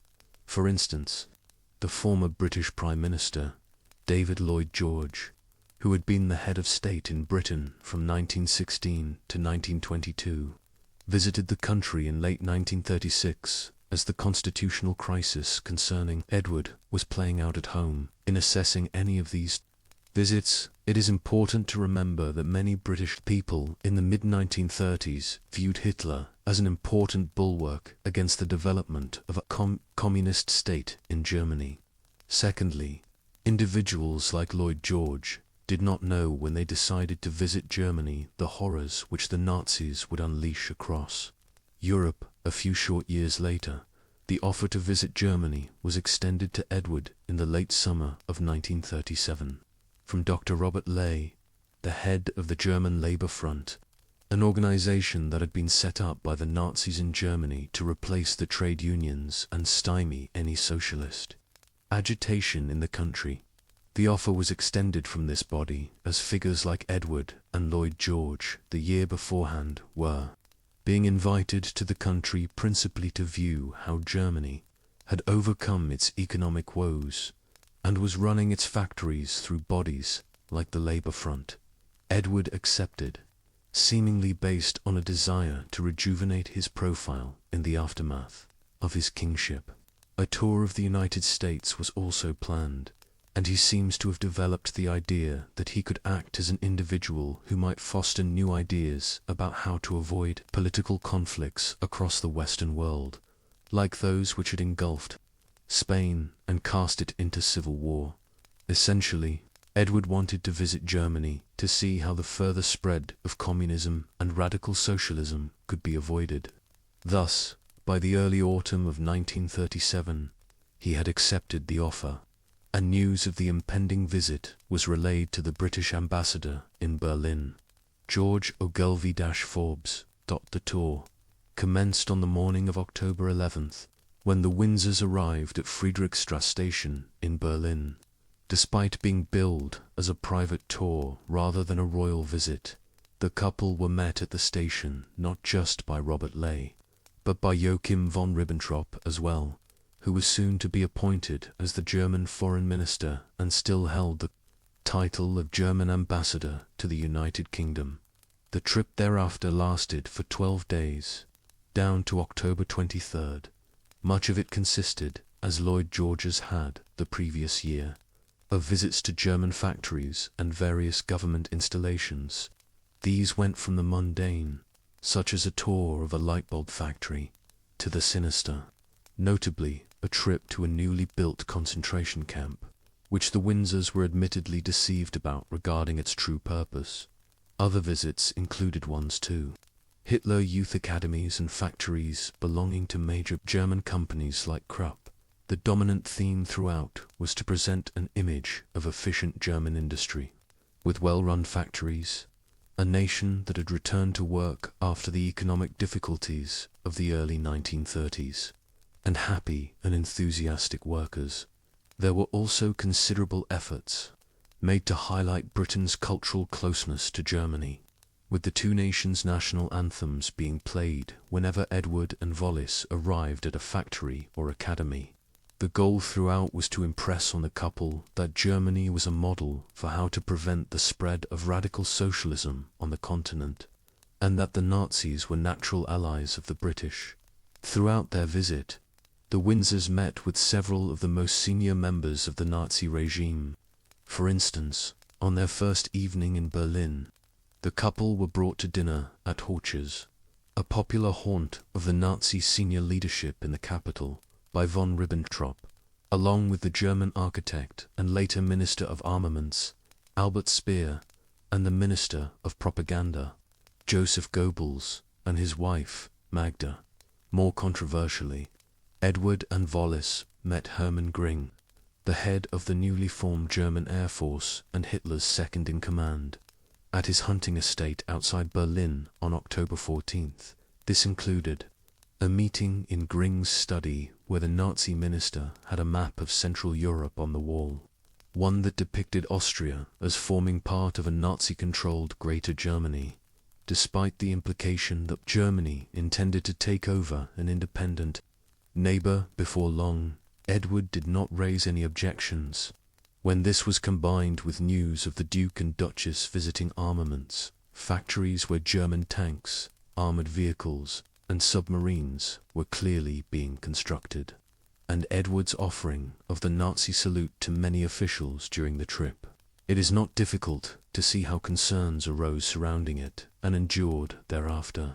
If the impression conveyed to contemporaries and to posterity by the Windsors' near 2-week stay in Germany were not bad enough, it culminated with a personal meeting between Hitler and Edward on October 22nd. This occurred at the Berghof, the Nazi leader's alpine retreat on the southern border between Germany and Austria.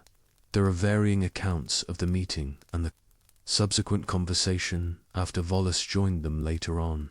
For instance, some suggest it was a rather insignificant meeting, with social niceties expressed, some vague feelings of amity between the German and British nations swapped, and compliments exchanged, followed by tea. Others, though, have claimed that Edward indicated his active support for Germany's increasingly aggressive foreign policy and Hitler's desire to acquire lands in Austria, Czechoslovakia, and Poland. There certainly is no suggestion that the former king attempted to discourage German expansionism. Finally, when the meeting had concluded, the former king and the German chancellor departed by giving each other the Nazi salute. Unsurprisingly, the issue of what may or may not have been discussed in Germany during the Windsor's visit, especially during Edward's meetings with Hitler, Gring, and others, has aroused considerable controversy.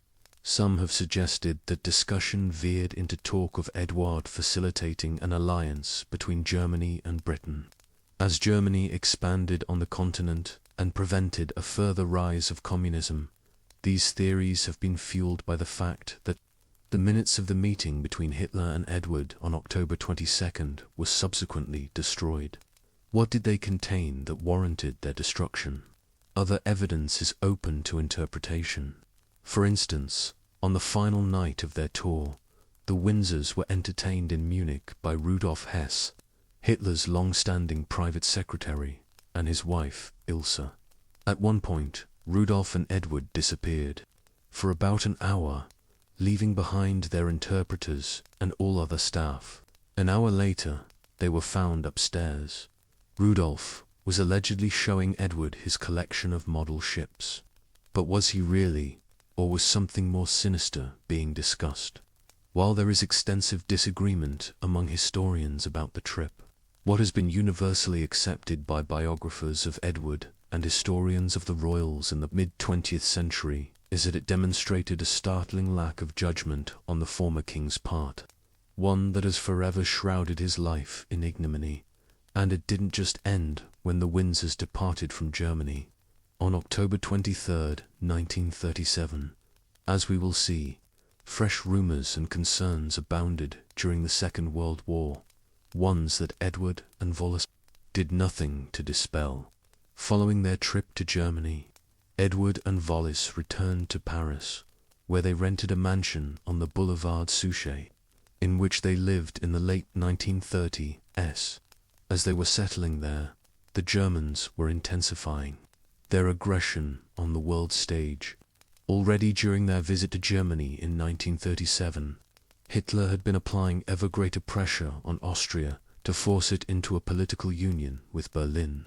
The Anschluss, creating a Greater Germany, was finally achieved in March 1938 in violation of the Versailles Treaty. Within weeks, Hitler was pressing the case for the annexation of the Sudetenland, a part of western Czechoslovakia with a largely ethnic German population. At a conference in Munich in September 1938, Britain and France caved in to Hitler's demands but insisted that any further Nazi attempts at expansion at the expense of Germany's neighbors would result in war. Hitler called that bluff in the spring of 1939 when he annexed the rest of Czechoslovakia and the city of Memel in the Baltic States region. However, when German tanks rolled over the border into Poland at the very beginning of September 1939, appeasement could no longer be allowed. Britain and France declared war 2 days later as the Second World War commenced. For the former king and his wife in France, they, like everyone else in the country, must have assumed a German invasion would come soon. However, as the autumn turned into winter, and then 1940 dawned with Poland, long conquered by the Germans, and no westward campaign having occurred, many began to talk of a phony war. The spring robbed Europe of such hopes. In April 1940, the Nazis invaded Denmark and tactically occupied the key cities and towns of Norway. Just weeks later, an invasion of the Low Countries in France was initiated. This action aroused fresh concerns about Edward, who was accused by some British diplomats of having leaked information to Berlin that had facilitated the German assault on Belgium.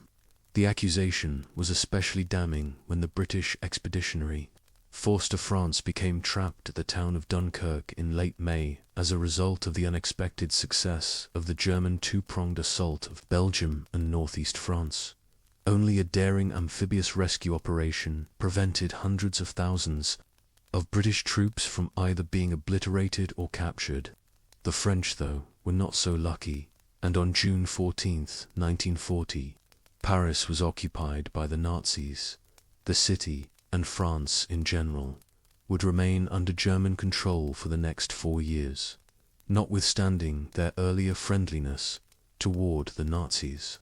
The Duke and Duchess were the targets of a conspiracy by Hitler and the Nazi paramilitary organization, the SS. In the summer of 1940, the goal of what was codenamed Operation Willy was to kidnap the Windsors, who had left Paris when France was invaded in May 1940, heading south to Biarritz, and then journeying over the border into Spain. With the ultimate goal of reaching Portugal, Operation Willy was conceived while they were traveling through Spain, which under the fascist dictatorship of General Francisco Franco was friendly toward Hitler's government. The idea was that the Duke would be kidnapped, brought to Germany, and then his alleged pro-German inclinations would be fostered with a view to re-establishing him as King of England following the German defeat of Britain in the war. By the time plans were at an advanced stage, the Windsors had already crossed into Portugal and were living in Lisbon by the first days of July 1940. At this juncture, a new plan was settled on, whereby Edward would be tricked into crossing back into Spain, and detained there, however. Even Walter the SS official who was placed in charge of the operation and who subsequently became the head of Nazi foreign intelligence, later conceded that the plan was ludicrous. Operation Willy was never brought to fruition, but the arrival of the Windsors in Lisbon and the ever-present lack of tact displayed by Edward and Wallis on their arrival there opened them up to further charges of engaging in traitorous activity. Ones that, like their visit to Germany in 1937, have created long-lasting suspicions that have never been entirely resolved. The Windsors had apparently elected to make their way to Spain and Portugal in May 1940 due to anxieties about their diminished status in Britain and certain tax burdens that would fall on them if they returned home. Back in Britain, this failure to return to England looked very bad, and the new Prime Minister, Winston Churchill, looked at it particularly disapprovingly. Matters only became more suspicious when the Windsors arrived in Portugal and promptly accepted an offer to stay in the home of Ricardo Espirito Santo, a Portuguese banker who had extensive business connections in Germany and who was suspected of having sufficient contacts with Hitler and the Nazis that MI6, the British intelligence service, had opened a file on him. Perhaps Edward and Wallis were unaware of this, but it seems unlikely. In accepting the offer to stay with Santo, the former king was either involved in talks with Santo or was acting in an incredibly irresponsible manner, one that almost guaranteed that his loyalty would be questioned. Yet there was worse still. Recent research has revealed that while he was in Portugal, Edward promoted the idea through Ricardo Espirito Santo that the Nazis should bomb Britain into peace. Edward here was apparently proposing that the Nazis should adopt a strategy of aerial bombing over England and London in particular in order to force the British government into surrendering without the necessity of a land invasion. This was effectively the strategy that the Germans adopted in the summer of 1940, leading to the Blitz of London and England for the next year. This recent study has highlighted how Edward had proposed the Blitz while in Portugal, and that the same advice was then conveyed to the Nazi government in Berlin by the German ambassador in Lisbon.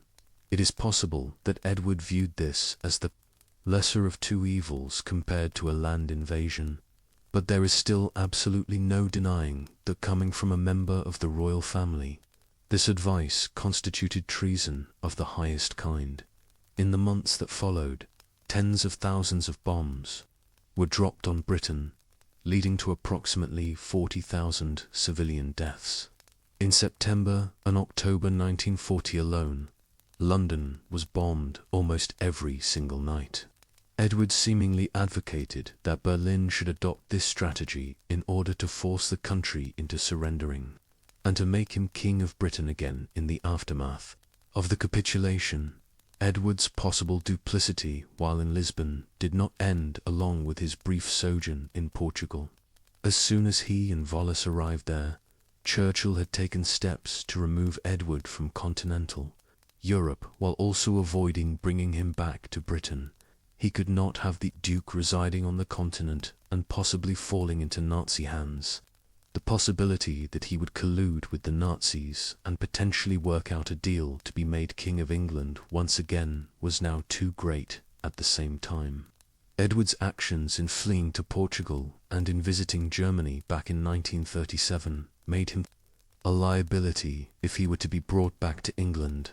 Accordingly, Churchill had a statement sent to Lisbon that Edward had been appointed as the new governor of the Bahamas, the British island colony north of Cuba. Edward eventually accepted the position, and he and Wallis departed from Portugal on the steamship, the Excalibur, on August 1st, 1940. However, 2 weeks after leaving Portugal, Edward engaged in possibly his most incriminating behavior yet. On August 15th, he sent a telegram to Espírito Santo, his and Wallis's Portuguese host, asking him to send word as soon as he needed to act. When this document was made public in 1957, Edward dismissed its significance. However, there seems to be evidence that Edward wanted to be updated by a known German agent about any developments that might lead to him returning to Europe to be installed as a puppet king of England if Germany defeated Britain in the war. Suspicions about Edward and his wife's actions over the past several years were considerable enough that when the couple decided to visit the United States from the Bahamas in the spring of 1941, they were monitored by the Federal Bureau of Investigation at the behest of President Franklin D. Roosevelt. J. Edgar Hoover's FBI acted on information supplied by a German monk living in the US, who claimed to have information that Wallis Simpson had been the lover of Joachim von Ribbentrop, the German foreign minister, back in 1936 when he had served as the Nazi ambassador to Britain. Suspicions were also aroused by a different English informant who claimed that Edward had made an arrangement with Hermann Göring that if the war ended in German victory, Göring would then attempt to overthrow Hitler and subsequently install Edward as King of England. How much of this was based on solid information, and how much was just the wild imaginings of FBI informants is difficult to know. However, it is indicative of the concern that attached itself to Edward and Wallis during the war years that they were shadowed by FBI agents during this first visit to Florida from the Bahamas in 1941, and again on several further occasions after. The US entered the war in December 1941. We may never be able to disentangle fact from fiction when it comes to Edward's dealings with the Nazis, but we can be sure of one thing: any plot he might have been engaged in did not materialize. Instead, Edward and Wallis spent the period from the autumn of 1940 through to the end of the war in 1945 largely ensconced in the Bahamas, a region that Edward dismissively referred to as a third-rate colony. He was contemptuous of the natives, whom he viewed as racially inferior to their colonial overlords. As a consequence, he might have been the worst individual imaginable to have been charged with quieting serious riots over low wages across the islands, which occurred in the summer of 1942. However, Edward handled these diplomatically, and as governor of the island, he introduced a policy of poor relief and public works to try to both develop the islands and assuage ill will against Crown rule. Nevertheless, he and Wallis were eager to leave what they considered to be a colonial backwater to which they had been banished. In mid-March 1945, Months before the war ended, the former king resigned his commission as governor of the island archipelago, while Edward and Wallis spent their time in the Bahamas and were being trailed in the US by FBI agents. The war effort began to turn against the Germans. Hitler had decided to suspend efforts to conquer Britain late in 1940 and instead turned his attention toward the Soviet Union. A massive invasion, the largest in the history of warfare, was initiated in the summer of 1941. That winter, the German Third Reich reached its greatest extent as German troops reached Moscow and Leningrad. However, they failed to take the cities, and by 1942, Russian resistance had turned the war into a stalemate on the Eastern Front. Thereafter, Germany's position collapsed gradually as resources ran out. The US entry into the war late in 1941 began to have an impact, and the infinitely superior manpower of the Soviet Union became the deciding factor on the Eastern Front. By the summer of 1943, the Russians were pushing the Germans back toward Poland and Ukraine, and the Western Allies successfully opened a new front in southern Italy. By the time the Western Front was opened in the summer of 1944 by the Western Allies in France, it was really a matter of who would reach Berlin first, the Soviets from the east or the British and Americans from the west. In the end, it was the Russians, with the Western Allies occupying western and southern Germany. The war came to an end in early May 1945, days after Hitler killed himself in Berlin. In the immediate aftermath of the war, despite the many unanswered questions that still hung over Edward's conduct, both in the years leading up to the war and during it, he was not overtly criticized within the British press. Nevertheless, there was a clear desire for both he and Wallis to resume the arrangement that had been in place in the late 1930s. They would return to France and live there, rather than in Britain, where their presence could be problematic. However, even when they had settled again in Paris, as Europe was being rebuilt, another issue arose that allowed Edward to begin scheming once again. His brother, King George VI, was suffering ill health at a relatively young age due to his chronic smoking. The possibility of his having to step aside or dying was already acute by the mid-1940s. From afar, Edward engaged in correspondence with individuals in England, in which he suggested that he could return to Britain and potentially serve as regent for his young niece, Princess Elizabeth, whom he claimed would otherwise fall under the influence of her Mountbatten in-laws. The scheme never came to anything, and George would in any event live on until 1952, by which time Elizabeth was well into her mid. But it is indicative of the ceaselessly ambitious conniving of Edward that even after the ignominy that followed him in the aftermath of the war had developed, he continued to assess ways of re-entering British public life. Notably, he did not attend Elizabeth's coronation, but watched it on television from Paris. It was though to be the last of his forays in this regard. When Elizabeth did succeed and began a long and prosperous reign in 1952, her uncle and his wife resigned themselves to life in Paris. There, they became a sort of curious celebrity couple, the former King of Britain and his American wife, who had done so much to unsettle Britain's politics before the war. They hobnobbed with British expats in the city and engaged in France's post-war café society.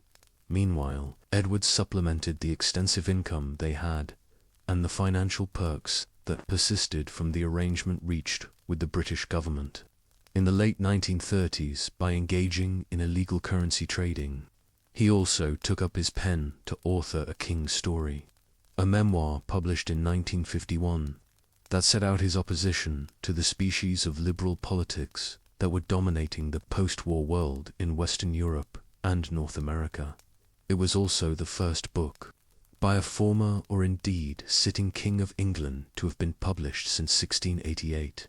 Furthermore, As the early 1950s turned into the mid to late 1950s, they began to visit the United States more frequently, socializing with politicians and celebrities, and even visiting the White House during the presidency of Dwight Eisenhower. As such, they became a celebrity couple of sorts, albeit a curious one, but one that seemed to pose no further danger to the stability of public life back home in Britain. Wallis and Edward's relationship remained something of a mystery to many who commented on it in the post-war period. Several who had spent time with them during the 1950s noted that they seemed very distant from one another, rarely addressing things to the other directly. It was a strange dynamic for a couple whose relationship had apparently been so intense 20 years earlier that Edward was willing to give up the crown for her. For a while in the mid-1960s, they returned to Britain and spent a considerable amount of time there, attending various royal events that occurred from 1965 onwards, notably the funeral of Princess Marina of Kent, who was Edward's sister-in-law through her marriage to his brother, who somewhat confusingly was also known as George, the same name as his brother, the king, who had adopted George as his regnal name, but had been christened Albert. Edward, like Marina, was not far away from the grave himself. By now, in his early 70s, he was facing a mounting number of health problems, most related to his chronic smoking. In between attending events in Britain in the mid-1960s, he regularly flew to America to attend doctors there and had a number of different surgical procedures carried out, notably to relieve his coronary problems. Eventually, the prince's lifetime smoking habit caught up with him. In the early 1970s, throat cancer was diagnosed. It was inoperable and terminal. By this time, he and Wallis had re-ensconced themselves in Paris. But though the former king did not have long left to live, he was able to receive a visit from his niece, Queen Elizabeth II, who fortuitously was on a state visit to France right around that time. Edward died on May 28, 1972. In Paris, his body was quickly removed to England, where it lay in state at St. George's Chapel at Windsor Castle, rather than at Westminster Hall. Somewhat surprisingly, a large percentage of the British public filed by in the days that followed, to pay their last respects to the king who had briefly ruled 3.5 decades earlier. The funeral service was held on June 5th in the presence of Queen Elizabeth, the royal family, and Wallis Simpson. Thereafter, he was buried at the Royal Mausoleum at Frogmore. This was perhaps surprising, as there had been considerable speculation over the years as to where in Britain, if at all, Edward would be buried. In death, as in life, the former king was a subject of political intrigue.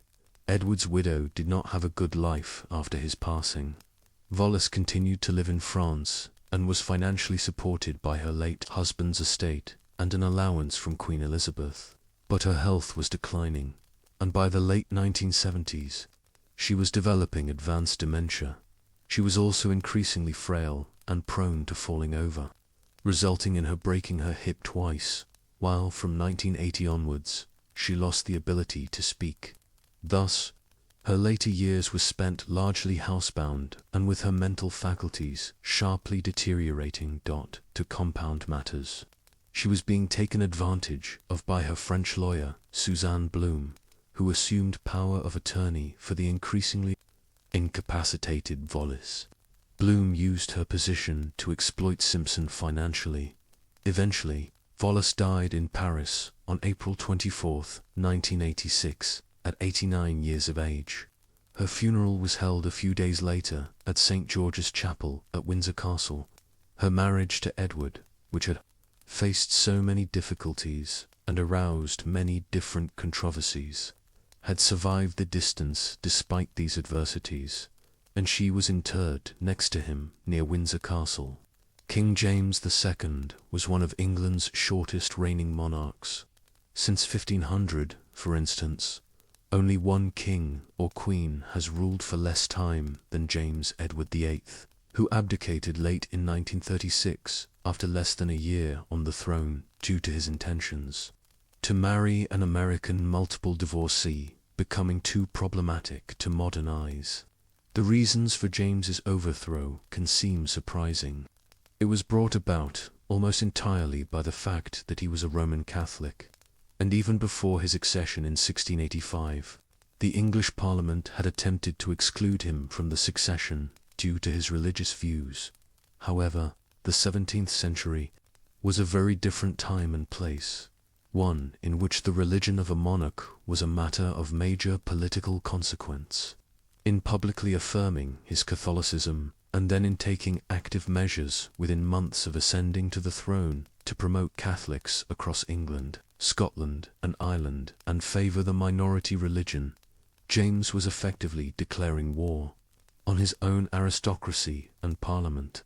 In retrospect, it seems almost inevitable that his actions would produce the response that they did, and it was for this reason that James II lost his thrones after just a few short years. Nor do James's actions prior to becoming king, most notably his role in the development of England's involvement in the Atlantic slave trade, do anything to rectify his reputation. He was an imprudent, heavy-handed man, almost totally lacking in political tact. It was for this reason that he lost his thrones and died in exile as a deposed and spurned king. King Edward VIII was one of the most controversial figures in modern British public life. In 1936, he ascended to the throne of Britain and as Emperor of India when he was still a bachelor in his early 40s. However, while unmarried and without an heir, he was still an individual who had a varied love life, and that was the problem. Not only was the new king known for his extensive social life as Prince of Wales in the 1920s and 1930s, but he was also a figure of widespread gossip on account of his numerous dalliances with married women. One of these was problematic from the start of his brief reign. By 1934, Edward had become infatuated with Wallis Simpson, an American who had already divorced once and who would need to do so again in order to marry Edward. When it became clear that this was exactly what the pair intended, it became a matter of national controversy. It has been widely debated ever since whether the issue of Simpson being a multiple divorcee was the real reason for Edward being forced to abdicate at the end of 1936, or if he was simply unpopular within political and social circles and Simpson was used as a means to force him out in favour of the much more respectable George VI. Whatever the reason, the end product was the same. Edward abdicated, making him the shortest reigning monarch in nearly 5 centuries. Had matters rested there, we might look on Edward today as a sympathetic character, one who had the crown stolen from him due to antiquated views on religion and marital morality that pertained in the 1930s. But what followed tarnished his reputation irreparably. In the autumn of 1937, Edward, who had always harbored sympathies toward the Nazi regime that had emerged in Germany in 1933, undertook a tour of the country, one in which he met with such odious characters as Hermann Göring, Joseph Goebbels, and finally Adolf Hitler himself. There is no doubt Edward was in favor of fascism as a bulwark against socialism in Europe. What conspiracies might have been plotted in 1937 is unclear. But we do know that in 1940, when the Nazis quickly conquered France, Edward and Wallis's adopted home, the couple were involved with Nazi agents across Western Europe in the months that followed. Was Edward plotting to return as King of Britain in a Nazi-dominated Europe? We cannot be sure, but what is perfectly clear is that in acting in the way he did and opening himself up to the aspersions he did, Edward forever tarnished himself as the possible traitor king. These two monarchs, separated by nearly 3 centuries, share remarkable similarities in their capacity for poor judgment and their ability to provoke constitutional crises through their personal convictions.